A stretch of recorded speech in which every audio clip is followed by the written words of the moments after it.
তিনিচুকীয়াৰ মহাকালী দুদিনীয়াকৈ আয়োজিত হৈছে ৰঙালী বিহু সন্মিলন।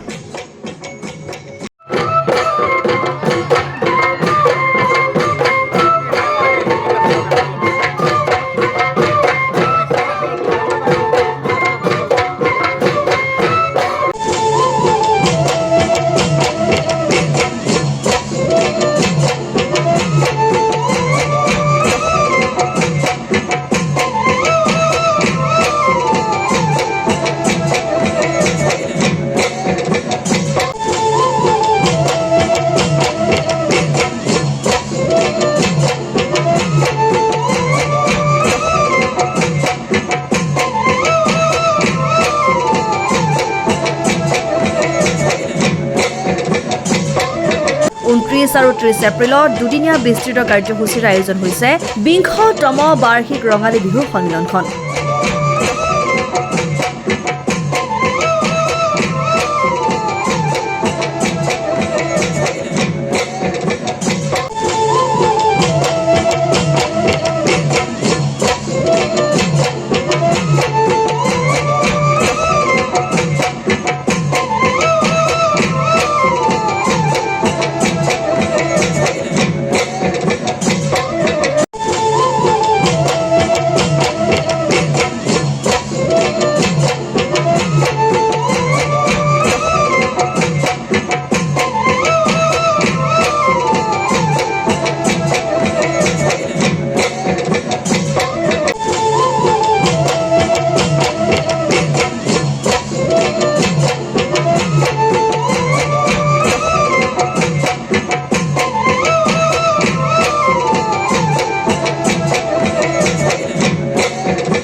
আজি বিশেষ কাৰ্যসূচী কি লৈছে আপোনালোকে আৰু কেনেধৰণে পৰিচালনা?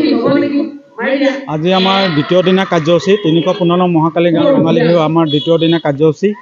আমাৰ আজি দিনজোৰা কাৰ্যসূচীৰে প্ৰথম কাৰ্যসূচী আমাৰ ইতিমধ্যে টেকেলি ভঙা হৈ আছে। তাৰ লগে লগে আমাৰ বিহুগীত প্ৰতিযোগিতা আৰম্ভ হ'ব খন্তেক পিছতেই। তাৰপিছতে আমাৰ পিছলৈ আছে আধুনিক নৃত্য।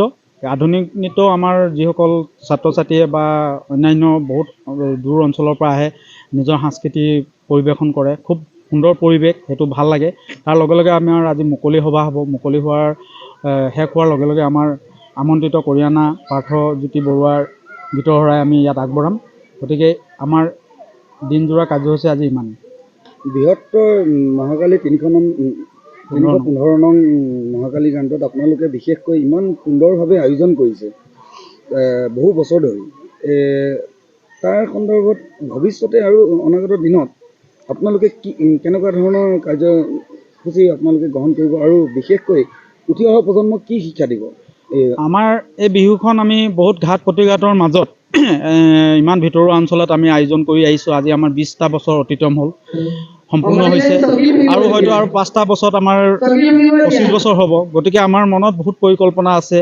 আমি আজি উঠি অহা নতুন প্ৰজন্মৰ আমাৰ আজি আমাৰ ছাত্ৰ ছাত্ৰী হওক নতুন প্ৰজন্মে আজি আমাৰ বিহু বা এনেকুৱা সংস্কৃতিৰ পৰা তেওঁলোকে আঁতৰি থাকে, যিহেতু আজিৰ দিনত কম্পিউটাৰ যুগ, মোবাইলৰ নেটৱৰ্কৰ যুগ। গতিকে তেওঁলোকে দেখোঁ মানে বহুতৰ ক্ষেত্ৰত এনেকুৱা ৰাজহুৱা অনুষ্ঠানৰ পৰা তেওঁলোকে আমাৰ আঁতৰি থাকে। গতিকে আমি এই বিহুখনলৈ আমি উঠি অহা নতুন প্ৰজন্মক বা আমাৰ যিসকল ইয়াত আজি আমাতকৈ বহুত কম বয়সৰ আমাৰ ইয়াত কমিটিত তেওঁলোক আছে, জড়িত হৈ আছে, তেওঁলোকক আমি সদায় এই বিহুখনৰ আয়োজন কৰাৰ ক্ষেত্ৰত তেওঁলোকৰ লগত আমি আলাপ আলোচনা কৰোঁ, তেওঁলোকৰ পৰা আমি দিহা পৰামৰ্শ গ্ৰহণ কৰোঁ। আৰু এই বিহুখনত যাতে আমি আজি নিজৰ ব্যস্ততাৰ কাৰণে হয়তো আগত যিধৰণে সময় দিব পাৰিছিলোঁ, হয়তো আজি ব্যস্ততাৰ কাৰণে আমি তেনেধৰণে সময় দিব নোৱাৰা হৈছোঁ। তাৰ মাজতো যিখিনি সময় পাওঁ আমাৰ কেইজনমান ব্যক্তি, আপুনি যিধৰণে কৈছে হয়, আমাৰ কেইজনমান ব্যক্তিৰ প্ৰচেষ্টাত আৰু বিশেষকৈ মহাকালী জ্ঞানটোৰ লগতে বাহাদুৰ চাৰিআলিবাসী ৰাইজে আমাক বাহাদুৰ চাৰিআলি বজাৰে আমাক যথেষ্ট সহায় কৰে, সেইখিনি আমি ক'বই লাগিব। লগতে আমাৰ যিসকল অনুষ্ঠান প্ৰতিষ্ঠান আছে তেওঁলোকে আমাক খুব সুন্দৰভাৱে অৰ্থ প্ৰয়োজন কৰি অলপ অসুবিধা হয় যদি আমি সুন্দৰভাৱে এই বিহুখন আমি পাৰ কৰি গৈছোঁ। আমি এই বিহুখন আমাৰ এটাই লক্ষ্য উদ্দেশ্য, আমাৰ আজি এখন আমি বিহু আয়োজন কৰাৰ ক্ষেত্ৰত আমি বিশেষভাৱে সাংস্কৃতিক সন্ধিয়াত বেছি গুৰুত্ব দিম বা বহুতে দিয়ে। কিন্তু ইয়াৰ লগে লগে আমি দেখিছোঁ আমাৰ মাজৰ পৰা আজি ঢোল পেঁপা গগনা আমাৰ প্ৰতিযোগিতা নোহোৱা হ'ল। আজি আমি চেষ্টা কৰিছোঁ যে বিহুৰ লগত সংগতি ৰাখি বিহুৰ লগত আমাৰ যিবোৰ জড়িত হৈ থাকে তেনেকুৱা গীত মাতবোৰ আমি আগবঢ়াইছোঁ। যিহেতু এতিয়া আজি চাওক দিনযোৰা কাৰ্যসূচী আমাৰ বিহু গীত আছে, কিন্তু আমাৰ যিসমূহ কাৰ্যসূচী আমি সময় নিৰ্ধাৰণ কৰোঁ সেই সময়মতে আমাৰ অভিভাৱকসকলে নাহে। গতিকে তেনেকৈ আমাৰ বহুত ধৰণৰ কাৰ্যসূচী আমি সময়মতে কৰিব নোৱাৰোঁ। সেইটো আমাৰ বিহুত আমি বিশেষকৈ আলোচনা কৰিছোঁ যাতে এইবোৰ আমি সলনি কৰিব পাৰিম নেকি, বা ৰাইজৰ মাজত এনেকুৱা আমাৰ কৰিবলগীয়া বহুত আছে। তিনিচুকীয়াৰ পৰা অজয় শৰ্মা ৰিপৰ্ট, ডেমক্ৰেটিক আছাম।